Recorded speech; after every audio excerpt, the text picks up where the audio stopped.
Տեր, կարևոր չէ, թե ինձանից ինչ կպահանջվի։ Իմ մեջ աղբյուր բացիր։ Ես չեմ ուզում լոկ եկեղեցի հաճախող լինել։ Տեր, ուզում եմ ուրախացնել քո սիրտը։ Ուզում եմ գոհ լինես ինձանից։ Ոչ թե իմ արածների համար, այլ ինձանից։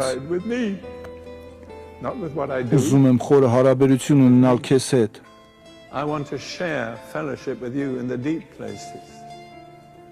There's another interesting thing in that verse from Psalm. 84-րդ Սաղմոսի 6-րդ խոսքում եւս մեկ հետաքրքիր բան կա։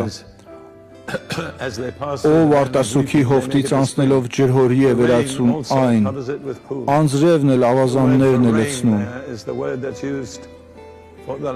Անձրև բառի համար մի բառ կա, որն օգտագործվում է Սուրբ Հոգու վերջին հորդ անձրևների համար։ Հավատացած եմ, որ սա հենց այն տեղն է, որ անձրևը թափվում է։ Ինձ համար շատ հետաքրքիր է, այն լցնում է ավազանները։ Ամեն տեղ չի լցվում, այլ միայն լցնում է ավելի ցածր տեղերը, եւ ես դա նկատել եմ։ Երբ Աստծո Հոգին շարժվում է, խոնարհն է օրհնվում։ Դրանք այն մարդիկ են, ովքեր հպարտ չեն բողոքում, ինքնաարդարացման մեջ չեն, պարզապես ասում են. ահա ես Տեր, ես ընդամենը մի ավազան եմ, լցրու ինձ։